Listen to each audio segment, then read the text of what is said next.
बिस्मिल्लाहिर्रहमानिर्रहीम। अस्सलाम वालेकुम नाज़रीन, आप देख रहे हैं द लास्ट आवर। मैं हूं यासिर रशीद और मेरे साथ हैं सीनियर सहाफ़ी राना मोहम्मद अजीम साहब। नाज़रीन, सेनेट इलेक्शन के बाद बदलती हुई सूरत हाल, हुकूमत और इलेक्शन कमीशन भी आमने सामने हैं और एक वाक़या पेश आया था पार्लियामेंट के बाहर जब पाकिस्तान तहरीक इंसाफ के कारकुनान ने लीगी रहनुमाओं को ज़दोकोब किया था और उसके बाद फिर सियासत के हवाले से जिस तरह की खींचातानी देखने में आई और आज वज़ीर आज़म के मुआविन ख़ुसूसी डॉक्टर शहबाज गिल पर जिस तरह अंडा फेंका गया, स्याही फेंकी गई, जूता मारने की कोशिश की गई, क्या ये हम अपने अवाम को इस तरह का सबक दे रहे हैं कि सियासी असलूब ऐसे ही होते हैं? क्या सियासत यही होती है कि एक दूसरे पर इल्ज़ाम तराशी के साथ साथ अवाम भी अदम बर्दाश्त का रास्ता इख्तियार करने लगें? अगर हम मफाहमत का रास्ता नहीं अपनाएंगे, अगर जमहूर और जमहूरियत एक सही डगर पर नहीं चलेंगे तो मुल्क की मईशत और मुल्क में इस्तेहकाम किस तरीके आएगा? ये जो सियासी अदम बर्दाश्त ने जन्म ले लिया है, ये ख़त्म किस तरीके होगी और इसके लिए सियासी रहनुमाओं को किरदार क्या अदा करना होगा? इसी बारे में बात करने के लिए पाकिस्तान तहरीक इंसाफ रहनुमा डॉक्टर रोमेश कुमार साहब ने हमें ज्वाइन किया। डॉक्टर साहब, बहुत शुक्रिया आपके वक्त का। डॉक्टर साहब, इस वक्त जो सियासी इल्जामात लग रहे हैं, जो इलेक्शन कमीशन के हवाले से मुस्ताफी होने का बयान सामने आया, इस पे मजीद भी बात करेंगे, लेकिन सबसे पहले बात करनी है आज जो शहबाज गिल साहब के साथ वाकया पेश आया। जब एक सियासी रहनुमा के साथ कोई वाकया पेश आए और दूसरी पार्टी का सियासी रहनुमा इस तरह का बयान दे कि आज हमारे टाइगर्स ने सही तरीके से मुकाबला किया है, फिर इस तरह का ही सियासी बर्दाश्त का माहौल जन्म लेता है। आप नहीं समझते कि हमें अपने सियासी बयानों में भी इस्तेहकाम लाना होगा, उसे नरम रवैया अपनाना होगा? जिन्होंने देखिए यासिर भाई, और आप और राना अजीम दोनों जानते हैं आज आपने इस टॉपिक के ऊपर मुझे क्यों सिलेक्ट किया। आप और भी किसी को कर सकते थे। आपको पता है कि मैंने हमेशा मोहब्बत, रवादारी और पेशेंस की बात की है। सियासत जिसको इबादत कहते हैं, सियासत जिसको खिदमत कहते हैं, मगर यहाँ पे सियासत हो गई है अदाकारी और लोग अपने लीडरों को खुश करने के लिए, ऐसे को तैसा जवाब देने के लिए हर पार्टी के अंदर ऐसे बंदे रखे हुए हैं जो इस किस्म की पॉलिटिक्स करते हैं। हर पॉलिटिकल पार्टी में, एक में नहीं, जिस भी पॉलिटिकल पार्टी में देखे हैं। मैं जब PMLN में था तो कोर्ट के बाहर एक कोर्ट लगती थी और जिस किस्म की लैंग्वेज जो लोग इस्तेमाल करते थे, तो मैं मैडम मरियम नवाज को कहता था, मैंने कहा आपको दुश्मन की जरूरत नहीं है, आप यही आपके लिए बहुत है। और आज जिस किस्म की, क्योंकि हुकूमत के अंदर बहुत पेशेंट और रवादारी होनी चाहिए। जब पेशेंस नहीं है, और ये हर मजहब भी सिखाता है, इंसानियत भी सिखाता है कि आप इज्जत से पेश आए, और ये अदब आदाब आदमी अपने माँ बाप और अपने उस्ताद से सीखता है। मुझे तो ये नहीं समझ में आता है कि किस किस्म की नसीहत दी गई है, कि किस किस्म की लैंग्वेज यूज की जाती है पार्लियामेंट के अंदर या पार्लियामेंट के बाहर। और जब हम लोग, मेरे जैसे लोग अगर अपनी पार्लियामेंट्री पार्टी के अंदर बात करते हैं तो फिर लीडरान की तरफ से हर पॉलिटिकल पार्टी में, जब PMLN में था तब भी वो कहते थे कि लातों के भूत हाथों से नहीं मानेंगे, ऐसे को वैसा जवाब देना चाहिए। और अभी इस पार्टी में हूं तो यहाँ पे भी ये ऐसी बात करती है। मगर हर आदमी की रेस्पेक्ट अपने हाथ में है कि वो अपने आप को कैसे बचा के रखता है। इतना अरसा, हमें भी 20 साल पॉलिटिक्स में हुए हैं, किसी भी टीवी चैनल के ऊपर किसी जगह पे भी बहुत सारे ऐसे लोग टकराते हैं, हम हाथ बांध के आगे निकल जाते हैं, क्योंकि आदमी की रेस्पेक्ट अपने हाथ में होती है। ये जो माहौल इस वक्त जो कल्चर बना हुआ है, इस कल्चर से जो है ना बेजारी हो रही है लोगों को। डॉक्टर रमेश साहब, हमने आपको लिया भी प्रोग्राम इसलिए है कि आप वो सारी हकीकतें बयान कर देते हैं, चाहे उसमें आपकी पार्टी नाराज हो या ना खुश हो, आप बयान कर देते हैं, इसमें कोई दूसरी राय नहीं है। डॉक्टर साहब, ये माहौल बन गया इस्लामाबाद के अंदर जो हुआ, उसके बाद आज लाहौर में जो हुआ, उसके बाद हमने देखा कि उनकी खवातीन जो करती रही। क्या ये कल्चर ख़त्म हो सकेगा?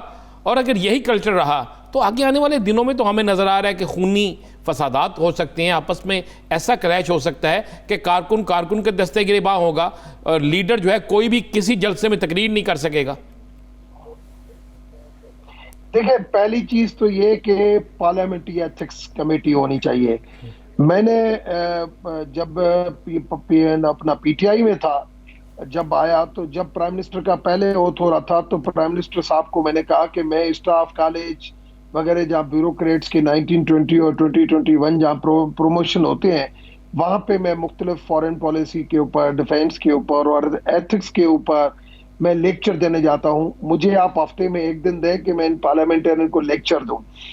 जो कम से कम समझें कि भाई पार्लियामेंट्री एथिक्स क्या होती हैं, उसका सिस्टम क्या होता है। इस तरीके से लीडरशिप जो है, पहले तो उसको एक्शन लेना पड़ेगा। पार्लियामेंट को निज़ाम को मजबूत बनाने के लिए, उसकी अहमियत बढ़ाने के लिए, अखलाकियात जो है वो उसके लिए स्पीकर की सरबराही में हर पॉलिटिकल पार्टी के अंदर बहुत अच्छे सुपर लोग भी बैठे हुए हैं। हर बंदे हर पॉलिटिकल पार्टी के अंदर है, पीटीआई के अंदर भी है, पीएमएलएन के अंदर भी है। उन पार्लियामेंट्री लीडरों की एक कमेटी होनी चाहिए, जैसे बिजनेस एडवाइजरी कमेटी है।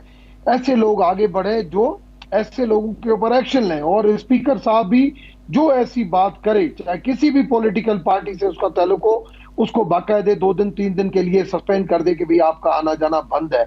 जब उसकी डॉक्टर साहब जब इस्लामाबाद वाकया हुआ तो उस पर वजीर आजम ने सख्त नाराजगी का इजहार किया, उस पर आपकी जमात के अंदर से बहुत से लोगों ने नाराजगी का इजहार किया, लेकिन जो आज वाकया लाहौर में हुआ है उस पर अभी तक मुस्लिम लीग नून के अंदर से किसी बड़ी शख्सियत की तरफ से कोई ऐसी बात भी नहीं आई। बदकिस्मती है ना, ये बदकिस्मती है कि पॉलिटिकल लीडरशिप अगर दूसरी पॉलिटिकल पार्टी के ऊपर, अगर ऐसे किसी भी कारकुन के ऊपर या किसी लीडर के ऊपर ऐसी चीज होगी तो अगर उसको क्रिटिसाइज नहीं करेंगे तो मैं समझता हूं कल उनके साथ भी ऐसा ही होगा। तो कम से कम ताली एक हाथ से नहीं बजती, रेसिप्रोकल रेस्पेक्ट के साथ बनती है, रेसिप्रोकल अमल के साथ बनती है। अगर रेसिप्रोकल अमल होगा तो ये चीज पायदार होगी, अगर रेसिप्रोकल नहीं होगा तो एक मर्तबा उसकी रेस्पेक्ट की जाएगी, दूसरी मर्तबा डॉक्टर साहब आप इस सियासी अदम बर्दाश्त की सबसे बड़ी वजह क्या समझते हैं? अगर अपोजिशन जमातों को लिया जाए तो वो इस रवैये की सबसे बड़ी जिम्मेदार पाकिस्तान तहरीक इंसाफ को कहते हैं, उसकी वजह आपकी नज़र में क्या है? और अगर आप पार्लियामेंट का ही हाल देखें तो सिंध असम्बली में आए रोज़ दस्तों गिरबां होते हैं हमारे कौमी असम्बली के मेंबर, सूबाई असम्बली के मेंबर। तो इस तरह का जब रवैया पार्लियामेंट के अंदर अपनाया जाएगा तो फिर आम गली कूचों में अमन व अमान और इंसाफ को यकीनी बनाना तो दूर की बात है। 2 वजूहत हैं इसकी, राना साहब इसको, राना आजिम इसको इंडोर्स करेगा। एक ये कि पीटीआई के अंदर चंद हम लोग हैं जो मतलब सीनियर पॉलिटिशियन है, मैं हूं, अपना शामन कुरैशी है, या क्यू लीग वाले हैं, या चंद लोग हैं, ऐसे नहीं है, मगर ज्यादातर जो पॉलिटिशियन आए हैं वो पहली मर्तबा एमएनए और एमपीए बने हैं। तो इस वजह से एक तो वो थोड़ी सी जज्बाती है। दूसरा, जो पॉलिटिकल पार्टीज बाहर हैं उन्होंने हमेशा आज आपकी बारी दूसरी हमारी बारी इसकी चीज के ऊपर गिल्ली डंडा खेलते रहे हैं। वो पहली मर्तबा पॉलिटिक्स से बाहर हुए हैं। आप देखें कि मौलाना फजल रहमान कितना तड़प रहा है, क्योंकि उसने कभी भी कश्मीर कमेटी या कभी भी ऐसा वक्त देखा ही नहीं हो कि वो असेंबली से बाहर हो। जब ऐसे लोग बाहर होते हैं तो उनको दूसरों को आंख से बर्दाश्त करने के लिए तैयार नहीं होते हैं। तो एक तरफ उनकी आइसोलेशन जो कभी बाहर नहीं रहा, दूसरी तरफ ना तजर्बेगा लोग जो पहली मर्तबा पार्लियामेंट के अंदर आए हैं, जिसकी वजह से मैं समझता हूं कि फिर भी पार्लियामेंट की तौकीर नहीं हो, निजाम की बेहतरी हो, उसके लिए सीनियर पॉलिटिशियन का रोल हुकूमत से ज्यादा बनता है।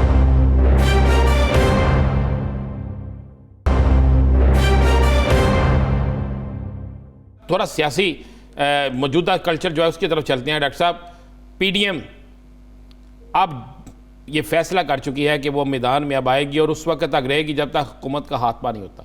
आपको क्या लगता है, लॉन्ग मार्च हुकूमत के लिए परेशानी का सबब बन सकता है? देखिए, लॉन्ग मार्च हुकूमत के लिए कोई परेशानी का सबब नहीं बन सकता। हुकूमत के लिए परेशानी का सबब बनेगा मगर खतरा नहीं बन सकता। परेशानी तो देखो, हुकूमत की परफॉर्मेंस, जब अपोजिशन के ऐसे हथकंडे होते हैं तो हुकूमत जो है डिफेंस पोजीशन पे आ जाती है, तो फिर उसमें जवाब देने में, उनकी तैयारी में कैबिनेट कमेटी, अगर कैबिनेट होती है 5 घंटे तो 4 घंटे फिर हमें फिर अपोजिशन के उन इश्यूज के ऊपर डिस्कस करना पड़ता है। तो अगर ये इशू नहीं हो तो अवामी इश्यूज ज्यादा जो है वो डिस्कस होंगे, हुकूमत की परफॉर्मेंस के ऊपर फोकस ज्यादा होगा। तो हुकूमत परेशान जरूर होगी मगर हुकूमत के लिए खतरा नहीं होगा, क्योंकि एक जो डेमोक्रेटिक सिस्टम जो एक रवायत बनी है 5 साल की, वो कभी भी खत्म नहीं होगी। और प्राइम मिनिस्टर ने अभी वोट ऑफ कॉन्फिडेंस लिया है, 6 महीने वैसे भी इनको परवाह नहीं है।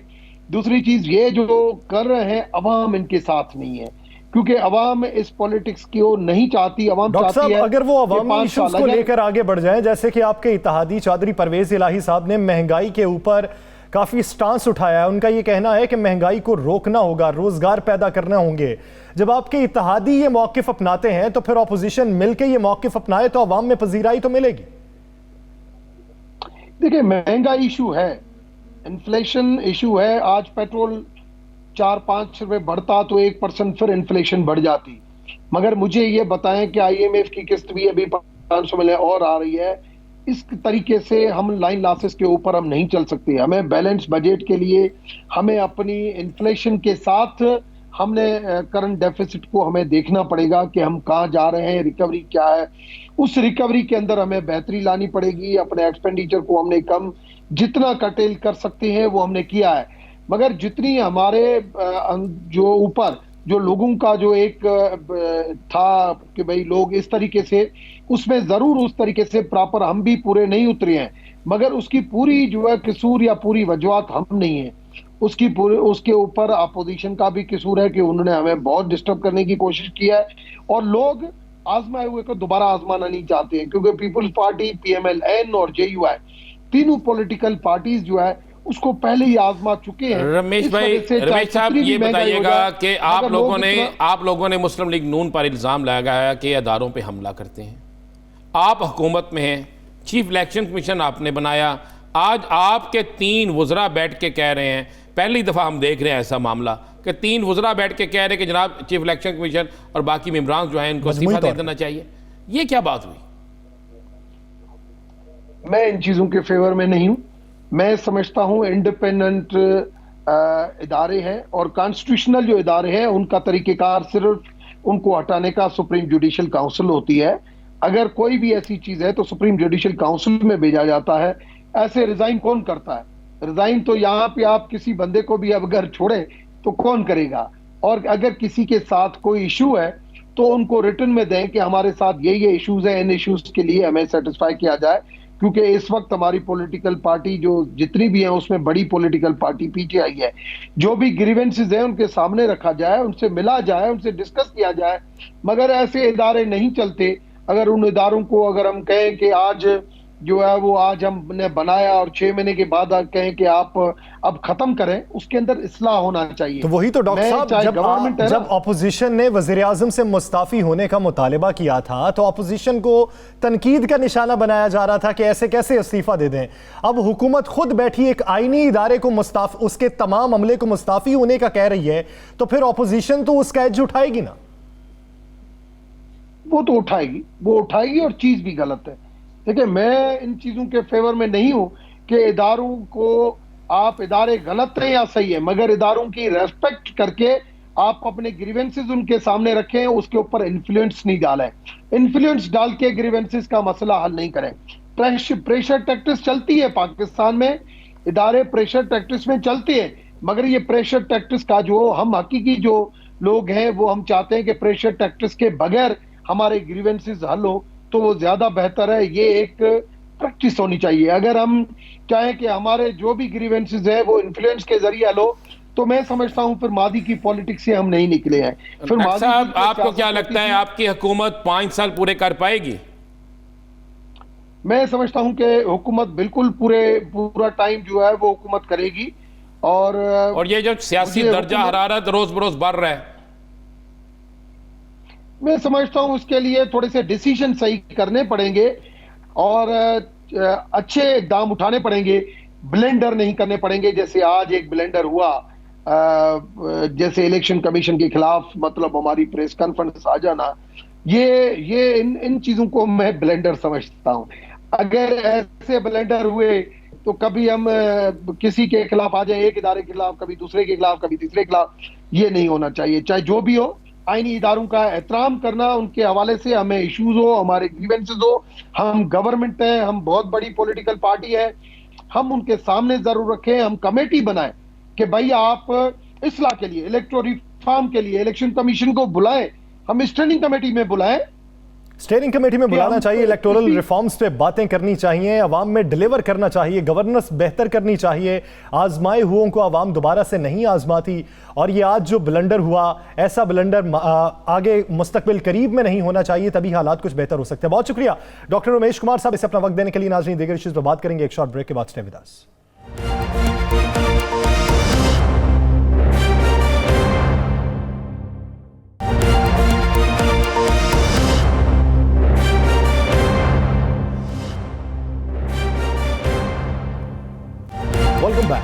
नाज़रीन, सेनेट इलेक्शन में चेयरमैन सेनेट और डिप्टी चेयरमैन सेनेट के इंतखाब के वक्त जब पीडीएम का उम्मीदवार जीत नहीं सका तो पीडीएम अब ये समझती है कि आगे का लाहे-अमल तय किया जाएगा। कल सरबराही इजलास है और उसमें आइंदा का लाहे-अमल तय किया जाएगा। मौलाना फजलुर रहमान ये कहते हैं कि इस्तीफों का ऑप्शन इस्तेमाल करने के साथ साथ अगर लॉन्ग मार्च किया जाए तब वो सूदमंद साबित होगा। इस्तीफों के ऑप्शन के बगैर लॉन्ग मार्च ज्यादा सूदमंद साबित नहीं होगा। जबकि बिलावल भुट्टो ये समझते हैं कि पार्लियामेंट के अंदर ही तब्दीली कुछ लाई जा सकती है, वहां पर ही मज़ामत की जा सकती है। अब देखना यह है कि पीडीएम की आइंदा की हिकमत अमली क्या होगी और अब तक की उनकी जो जिद्दोजहद रही, इसी पर बात करने के लिए हमें ज्वाइन किया है पाकिस्तान के सियासतदान हाफिज हुसैन अहमद साहब ने। हाफिज साहब, बहुत शुक्रिया आपके वक्त का। हाफिज साहब, सेनेट इलेक्शन को लेके, सेनेट इलेक्शन का जब आगाज हुआ, चेयरमैन और डिप्टी चेयरमैन और अपोजिशन लीडर के हवाले से जो प्लानिंग पीडीएम ने की, वो आपकी नजर में प्लानिंग कैसी थी? अब उसमें नाकामी के बाद आने वाले दिनों में सियासी दर्जा हरारत अगर ये बढ़ाना चाहते हैं तो वो किस तरीके से बढ़ाएंगे? बिस्मिल्लाहिर्रहमानिर्रहीम। शुक्रिया यासिर भाई। जहाँ तक पीडीएम के कल के इजलास का ताल्लुक़ है तो मैं समझता हूँ कि शुरू दिन से ही लेकर 2018 के इंतखाबात के फ़ौरन बाद पीडीएम में शामिल अपोजिशन की तमाम जमातें न यकसू थीं, न रही हैं और न कल कोई ऐसी तवक्को की जा सकती है कि जो 11 जमातें हैं वो यकसू होकर एक फ़ैसला कर सकें। बुनियादी तौर पर जो ही इलेक्शन हुए थे तो उस असम्बली को जिसे धांधली की पैदावार करार दिया गया, उसमें आपको याद होगा कि हमारे इजलास हुआ था जेयूआई का और उसमें वाज़े तौर पर हमने फैसला दिया था कि कोई भी सदारती इलेक्शन में हिस्सा नहीं लेगा। डिप्टी स्पीकर और स्पीकर में कम से कम जेयूआई जो है वो पार्टिसिपेट नहीं करेगी। इस फैसले के चंद घंटे के बाद ही पता चला कि पीपल्स पार्टी के एतजाज़ साहब जो है वो खड़े हैं और उनको जरदारी साहब ने जो है नामजद कर दिया है। तो इस पे मौलाना साहब गए वहाँ पर और उन्होंने उनसे बात की कि मुत्तफ़िका कैंडिडेट होना चाहिए सदारती अपोजिशन की जानिब से। तो उन्होंने कहा कि जी आप हिम्मत करें, हमने तो आदमी खड़ा कर दिया है। तो मौलाना साहब एतजाज़ की सिफारिशी बनकर नवाज शरीफ साहब के पास तशरीफ़ ले गए थे और अपना काम कर दिखाया। वापसी पे आकर उन्होंने अपने कागजात जमा करा दिए। इस तरह 2 कैंडिडेट सामने आ गए और फिर इसी तरह डिप्टी स्पीकर का मसला था। यासिर भाई, यही वो बातें थी कि जिसके हवाले से हमने वाज़े तौर पर कहा था कि आप लोग यकसू नहीं हैं और ये तज़ादात के शिकार जो फ़ैसले हैं उसमें यकीनन हम बंद गली में पहुँचे हैं। और अभी आपने देखा कि जिस इलेक्टोरल कॉलेज को तोड़ने के लिए 20 सितंबर 2020 को मुत्तफ़िका फ़ैसला किया गया, उस पर दस्तखत हो गए थे और सब ने इसमें हिस्सा लिया था और कहा था कि इलेक्टोरल कॉलेज को सेनेट का तोड़ दिया जाएगा, किसी ज़िमनी इलेक्शन में हिस्सा नहीं लेंगे, इस्तीफ़े देंगे। इस्तीफ़े लेकर जेब में डाल दिए गए थे और फिर हुआ क्या?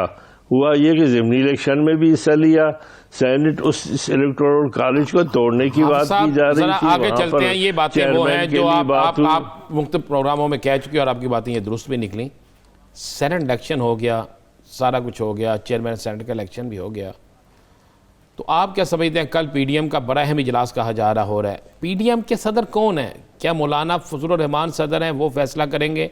आसफ अली जरदारी के हाथ में कमान है, बिलावल भुट्टो के हाथ में कमान है या मरियम के हाथ में कमान है? देखिए, मैंने तो शुरू में भी आपके प्रोग्राम में हर जगह कहा है कि अल्लाह ही जाने कौन सदर है। समझ में ये बात नहीं आती कि इस वक्त जनाब नवाज शरीफ साहब वहाँ तशरीफ़ फरमा है। भाई आप गए बाहर क्यों? बिस्मिल्लाह करके आप आ जाए, क़यादत फरमाए।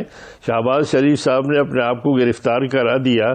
क्या सारे 22 करोड़ आवाम इतने बेवकूफ़ हैं कि इन तमाम बातों को नहीं समझते? अभी जुमा 8 दिन हुए आपको कि आपने तमाम तर मामलात को शुरू किया। आपने उस असम्बली में कहा कि हमारे तो लोग सही कामयाब हुए हैं और तहरीक इंसाफ के और दीगर पार्टियों के जो है वो धांधली के पैदावार है, लेकिन धांधली वाले पैदावार के वोट भी आपने ले लिए और जनाब यूसुफ रज़ा गिलानी के हवाले से। लेकिन यहाँ एक अजीब बात मैं बताऊँ आपको राना साहब कि यहाँ पर मुस्लिम लीग नून ने तो कहा था कि आफरीदी साहब जो डिप्टी चेयरमैन बने हैं वो तो हमारे हैं। अच्छी बात है। यानी ये भी पता नहीं चल रहा कि डिप्टी चेयरमैन उनके हैं तो कितना हिस्सा इस वक्त भी संजरानी साहब का, जनाब जरदारी साहब का है, जो माजी में उन्होंने उनको दरियाफ्त ये किया तो बता दें मौलाना, तो ये जो मौलाना साहब, कवाकिब है अब्दुल गफूर हैदरी आपके दोस्त भी हैं, आपके शहर से भी बड़ा उनका तल्लुक है, ये क्या बना, किसने वोट उनको नहीं दिए? देखिए जी, बुनियादी तौर पर जो उन्हीं के लोगों ने इनको वोट नहीं दिए हैं। नहीं, किस जमात में दिए होंगे? मुस्लिम लीग नून, मुस्लिम लीग नून, पीपल्स पार्टी या बलोचिस्तान से तल्लुक रखने वाली एक पार्टी जो अपोजिशन में है? देखिए, पीडीएम ने नहीं दी है ना इस वक्त तो हम पीडीएम की बात करते हैं, अपोजिशन की बात करते हैं। और मैं समझता हूं कि ये तो देखने की बात है। हो सकता है कि दिलबरदार शौकत हैदरी साहब ने अपने आप को भी वोट न दिया हो। यहाँ पर हालात इस किस्म के सामने आ रहे हैं कि इसमें कोई बात सही तौर पर कोई बात नहीं की जा सकती। लेकिन अजीब बात है कि जी 7 का इंसा है। आप देखेंगे कि 7 का एक ऐसा इंसा है कि वहाँ पर 7 थे, जीत गए, यहाँ पर जो है वहाँ पर 7 वोट खराब हो गए, यहाँ भी 7 वोट खराब हो गए, वहाँ पर किसी ने साथ दिया, यहाँ पर किसी ने साथ देकर साथ नहीं दिया।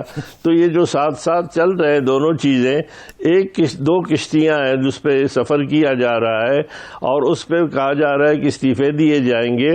इस्तीफे गल सड़ गए हैं, कोई इस्तीफे की बात नहीं होगी।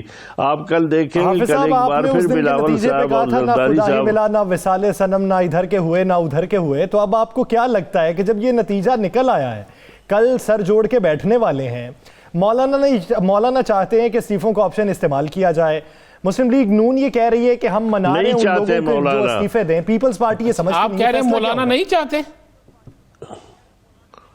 देखिए, बात यह है कि मौलाना इस्तीफे नहीं चाहते। अगर वो चाहते तो सदर किस बात के हैं? और अगर मौलाना साहब कल से ये कह रहे हैं, प्रेस कॉन्फ्रेंस कर रहे हैं कि जनाब इस्तीफे ज़रूरी है, तो फिर फैसला किसके हाथ में है? क्या फैसला बिलावल के हाथ में है? क्या फैसला किसी गैर मरी कुव्वत के हाथ में है? अगर मौलाना साहब इस्तीफे देना चाहते हैं तो उनके अपने लोग कहाँ गए? उनके अपने लड़के का इस्तीफा कहाँ गया? हमारे जितने भी बलूचिस्तान में MP हैं, खैबर पख्तूनख्वा में, उनके इस्तीफे तो आप दे सकते हैं। हम ये कह रहे हैं कि आप मफादात हासिल कर रहे हैं। अगर आपने इस्तीफ़ा देना था तो फिर ये इलेक्शन क्यों लड़ा? आपने इस्तीफ़ा देना था तो फिर आपने ज़िमनी इलेक्शन क्यों लड़ा? अगर आपने इस इलेक्टोरल कॉलेज को ख़त्म करना था तो उसके लिए तगदो की बात की गई। अब आप देखें कि एक तरफ आप मफादात की हुसूल की कोशिश करते हैं और दूसरी जानिब ये बात करते हैं। क्या मौलाना का परसों चौथ बयान नहीं था कि अगर हमें हराया गया तो हम सारा पंडोरा बक्स खोलेंगे? तो आप जीतना चाहते हैं, इदारों के अंदर रहकर जीतना चाहते हैं, और जब हार जाते हैं फिर इस्तीफे की बात करते हैं। इसलिए आज तक जो ये नैया किनारे नहीं लगी है, उसकी बुनियादी वजह यह है कि क्या इस वक्त और कुछ नहीं हो सकता। अगर मौलाना जैसी शख्सियत की बात नहीं मानी जाती, वो किसी और का इस्तीफा नहीं, PDM से तो अपना इस्तीफा दे सकते हैं।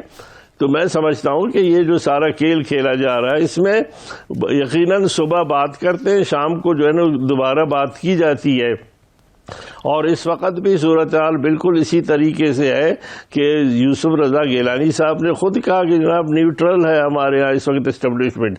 तो इस्टेब्लिशमेंट के साथ किसने बात करके उनकी न्यूट्रलिटी का जो है वो फतवा दे दिया था? ये तमाम बातें जो है वो ये 2 हाथी के दांत है, वो खाने के और है और दिखाने के और है। मौलाना साहब, लॉन्ग मार्च आ गया, पिछले लॉन्ग मार्च में आप साथ थे, आपने बड़ा साथ दिया। इस लॉन्ग मार्च में आपको लगता है कि मौलाना साहब अपनी वो तादाद जो उन्होंने दावा किया है और जो मदरसे के बच्चे हैं जो कहा जा रहा है, उनको लेकर पहुंच जाएंगे? और क्या इस दफ़ा पीपल्स पार्टी नून लीग हाथ तो नहीं करेगी? देखिए, हमने तो वाज़े तौर पर अपने दोस्तों को, अपनी पार्टी के लोगों को हाथ जोड़ कर कहा है कि या तो आप घर बैठे रहे, रमज़ान की आमद है, और आप एक सुराख से 2 बार अपने आप को 3 बार न डसवाएं। लेकिन अगर आपने जाना है ज़रूर जाएं जमहूरियत की बहाली के लिए, लेकिन 26 मार्च के बजाय आप 29 को निकले घर से, ताकि 3 दिन इनको मिल जाए। रोज़ा ये तबलीगी लगा दे कम से कम पीपल्स पार्टी वाले और मुस्लिम लीग नून वाले, पता चल जाए दुनिया को कि 26 से लेकर 30 तारीख तक कितने लोग इनकी जमा हो जाते हैं। इसलिए हम समझते हैं कि वो सूरत हाल सामने सामने नहीं रहेगी, इसलिए इनके साथ अभी मजबूरन उन्होंने इस्तीफ़ों को रद्दी कर दिया है। खुद मौलाना फजल रहमान साहब और तमाम को इस बात का यकीन है कि इन हालात में सूरत हाल वो नहीं रहेगी और इसमें यकीनन लॉन्ग मार्च जो है वो शुरू होने से पहले उन्हें फलाह नजर आ रहा है, इसलिए उसके साथ जो है उसका आपने कहा था कि मियां साहब को बाहर भिजवाना था इसलिए ये किया गया। अब का जो लॉन्ग मार्च है उसके हवाले से आपका ये कहना था कि मरियम बीबी को बाहर भिजवाना है, लेकिन मरियम साहिबा तो आज कहती हैं ट्रे में रख के भी ये मुझे पासपोर्ट दे दें तो मैं ठोकर मार दूंगी। यासिर भाई, इस बात की ज़रूरत क्यों दरपेश है कि बार बार वो कहती हैं? उस दिन भी उन्होंने बिला वजह कह दिया कि ये एक छोटी सी सर्जरी है लेकिन मैं नहीं जाना चाहती। भाई घर की सर्जरी है एक खातून के हवाले से, इसको आपने मीडिया में क्यों लाना है? जब आप जाना ही नहीं चाहती तो इस बात को कहने की क्या ज़रूरत है? ये एक पैगाम है और ये पैगामात माशाल्लाह दिए जा रहे हैं और बात की जा रही है। और जब वहाँ पर सर्जरी वाली बात नहीं गली तो फिर परवेज जिस तरीके से उन्होंने बात की लतीफ़ साहब ने, तो उन्होंने ये बात सामने ला दी है और मैं समझता हूँ कि ये बात आगे बढ़ेगी। और इसलिए मैं इसे रेंटल मार्च कहता हूँ कि पिछले मार्च में जनाब नवाज शरीफ साहब ने उससे भरपूर फ़ायदा उठाकर अब फिरार की जो कोशिश की और कामयाब रही है। और इससे आप देखेंगे कि जो ही अगर शुरू हो जाता है और कल फैसला हो जाता है किसी सतह पर, तो फिर मरियम साहिबा की वापसी के लिए रास्ता हमवार होगा। और इसके लिए बार बार आज भी आप देखिए कई बार उन्होंने ये बात की है मीडिया के साथ कि मैं नहीं जाना चाहती। भाई कि बेच कौन रहा है? आपके तो जमानत की मनसूखी की बात की जा रही है, तो ये जो कह रहा है कि मैं नहीं जाना चाहता, तो ये इस बात की दलील है कि खुदा के लिए मौलाना फजल रहमान का इस लॉन्ग मार्च के बाद क्या मुस्तकबिल देख रहे हैं? क्या इस लॉन्ग मार्च के बाद कुछ लोग उन्हें छोड़ जाएंगे, या मौलाना साहब का सियासी मुस्तकबिल क्या होगा, या सियासी मफादात क्या होंगे? देखिए, हमने एक वर्कर की हैसियत से, कारकुन की हैसियत से जब हालात को देखे, मैं खुद इस बीमारी के बावजूद 12-13 दिन जो है मैं इस्लामाबाद बैठा रहा तमाम चैनलों पर, और मैंने हाथ जोड़े, दोस्तों से भी कहा, अपनी पार्टी से भी कहा, जो जो बातें हमने जिन खदशात का इजहार किया था तमाम चैनलों पर ये रिकॉर्डेड है, वो तमाम के तमाम पूरे हो गए थे। और हमने ये बात की थी कि जब भी इनको यानी ये न अदारे छोड़ना चाहते हैं न इस्तीफ़ा देना चाहते हैं, और साथ साथ वो कोशिश कर रहे हैं कि किसी न किसी तरीके से वो तमाम मनासिब मिल जाएं, और जब वो नहीं मिलते हैं या उनको वहाँ पर शिकस्त होती है तो फिर दोबारा वो इसी तरफ कोशिश करते हैं। तो मैं समझता हूँ कि JUI के हवाले से जो हमारी पार्टी है और हमारा दिल चलता है, और हम समझते थे कि JUI को जिस तरह इस्तेमाल किया जा रहा है, जिस तरीके से बंद गली में हमारी पार्टी को पहुँचाया जा रहा है, मियाँ साहब तो अपने घर बैठ गए हैं, वो अपने उन महल्लात में बैठे हुए हैं, और जनाब जरदारी साहब जो है अपने तमाम तर मफादात हासिल कर रहे हैं, उनकी हुकूमत चल रही है। सारा का सारा नुकसान अगर आप देखेंगे, सेनेट के इलेक्शन को देखें, दीगर तमाम मामलात को देखें, आज़ादी मार्च से लेकर अब तक की सूरत हाल को देखें, तो सारा का सारा नुकसान वो सिर्फ जमीयत उलमा इस्लाम बर्दाश्त कर रही है। राहें जुदा की हैं, तब से एहतसाब के इदारों का शिकंजा जो है वो जमीयत उलमा इस्लाम फे के गिर्द तंग होता जा रहा है। अकरम दुरानी साहब को भी बुलावा आ गया, मौलाना फजलुर रहमान समेत उनके करीबी साथियों को भी बुलावे, इसकी वजह क्या समझते हैं आप? देखिए, मैं तो समझता हूं कि हमारे जो एहतसाबी इदारों का भी एहतसाब होना चाहिए। अभी तक जो सूरत हाल है उसमें यकीनन हम समझते हैं कि एहतसाब के हवाले से अगर वो एहतसाबी इदारे वाकई ईमानदारी के साथ और इखलास के साथ काम करते तो आज ये सूरत हाल पैदा नहीं होती। हमारे यहाँ बदकिस्मती है कि इस्टेब्लिशमेंट के हवाले से जो सूरत हाल होती है और जो NRO और मामलात तय किए जाते हैं, ये मौजूदा हुकूमत कहती कि मैं NRO नहीं दे रहा हूँ, तो नवाज शरीफ साहब तो NRO लेकर जाकर यहाँ से बैठे हैं। क्या वहाँ पर सूबाई पंजाब की हुकूमत, क्या बुज़दार साहब, क्या यासमी राशिद साहिबा, ये तमाम के तमाम उस NRO में मुलविस नहीं थे? क्या इदारे मुलविस नहीं थे? क्या उनके जो टेस्ट रिपोर्ट थे उसमें जो वो जालसाजी? आने वाले दिनों में आप क्या देख रहे हैं? आने वाले दिनों में क्या देख रहे हैं? PDM इकट्ठी रह सकेगी या नहीं रह सकेगी? देखिए, अब आप कल देखेंगे, आने वाले दिनों की बात नहीं है, कल आप देखेंगे कि आप दोबारा एक और वीटो के हवाले से बात होगी और इसके बाद सूरत हाल आपके सामने आएगी। और हम ये समझते हैं कि जो खेल खेला जा रहा है उसमें यकीनन जरदारी साहब जिस तरह खेल रहे हैं, और आपने देखा कि यूसुफ रजा गिलानी का फैसला पीपल्स पार्टी ने किया और फिर उसे पीडीएम ने गोद लिया मजबूरी के साथ। फिर चेयरमैन का भी फैसला पीडीएम से नहीं हुआ था बल्कि उन्होंने पहले ही अनाउंस कर दिया, तो फैसले वो खुद अनाउंस करते हैं। और अभी भी उन्होंने कहा कि जनाब एटम बम है वो इस्तीफा, और एटम बम तो आपको पता है कि सोवियत यूनियन टुकड़े टुकड़े हुआ लेकिन एटम बम इस्तेमाल नहीं हुआ। तो मेरे ख्याल में यही सूरत हाल पीडीएम का भी होगा कि उसका इरादा बिगड़ जाएगा, लेकिन इस्तीफे जो है वो। क्या हुआ जमीयत उलमा इस्लाम पाकिस्तान वाले का?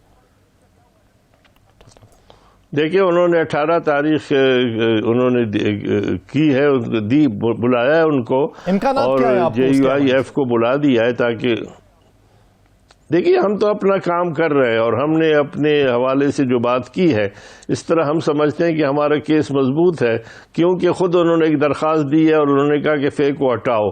ज़ाहिर है कि फ़े मौजूद था जिसको हटाने की बात की गई है।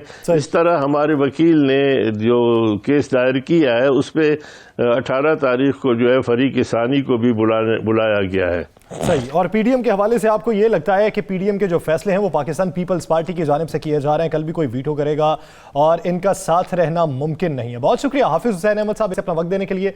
नाज़रीन, दीगर इश्यूज पर बात करेंगे एक शॉर्ट ब्रेक के बाद। Stay with us.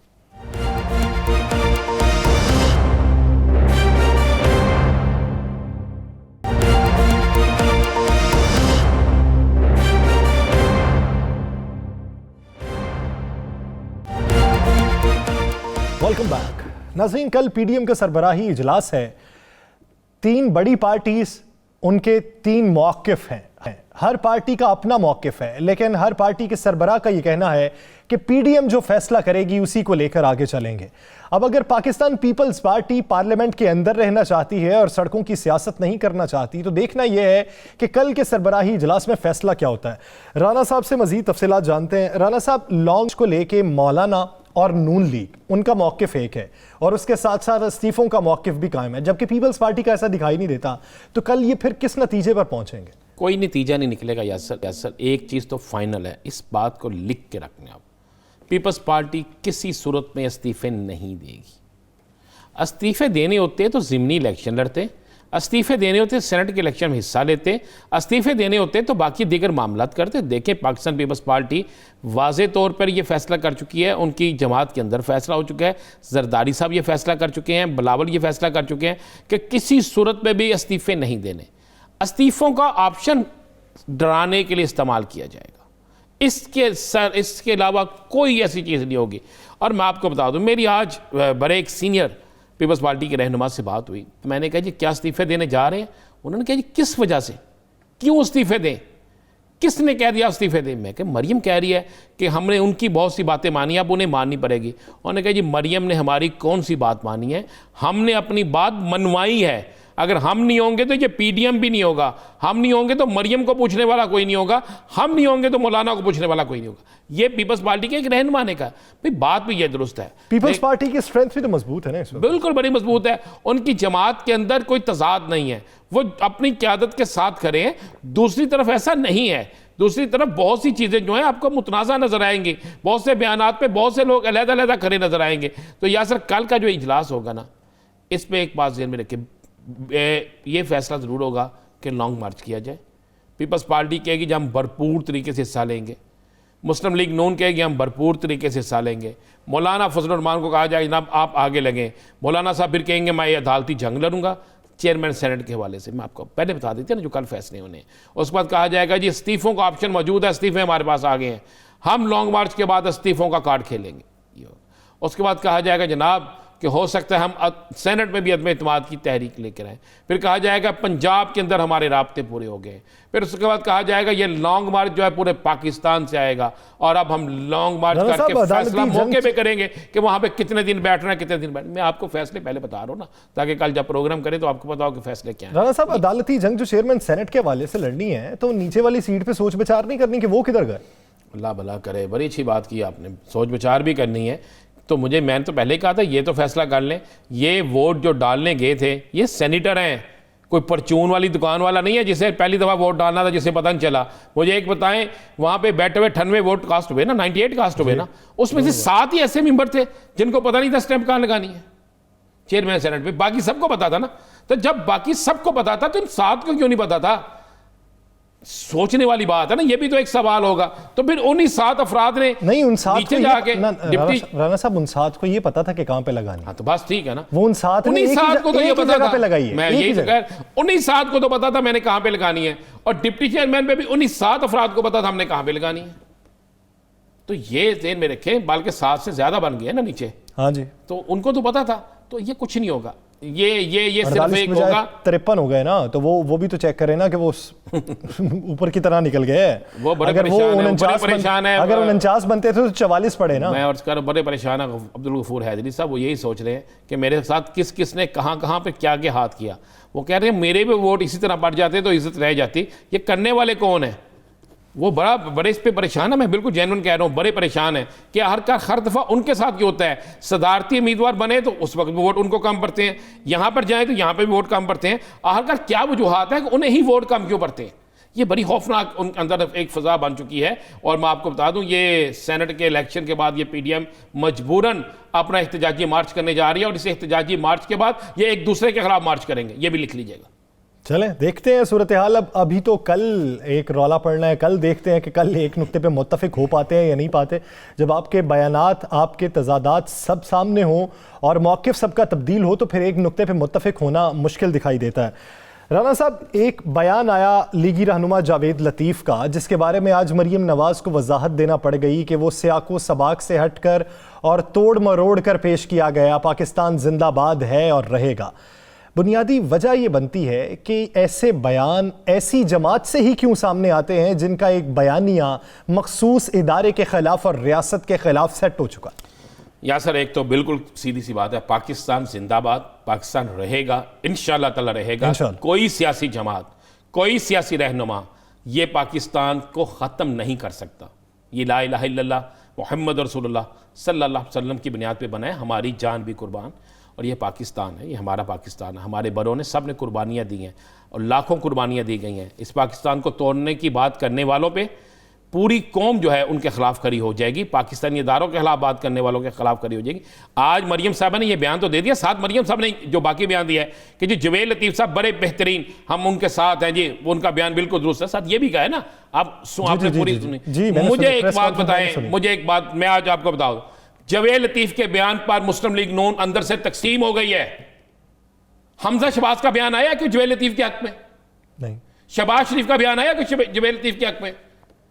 क्या मुस्लिम लीग नून के अंदर बड़े बड़े नजरियाती लोग मौजूद है, ख्वाजा साद रफीक साहब तो जैसे, उनका बयान आया? नजरियाती शख्स कभी भी पाकिस्तान के तोड़ने के हक में दिए गए बयान के हक में नहीं होगा।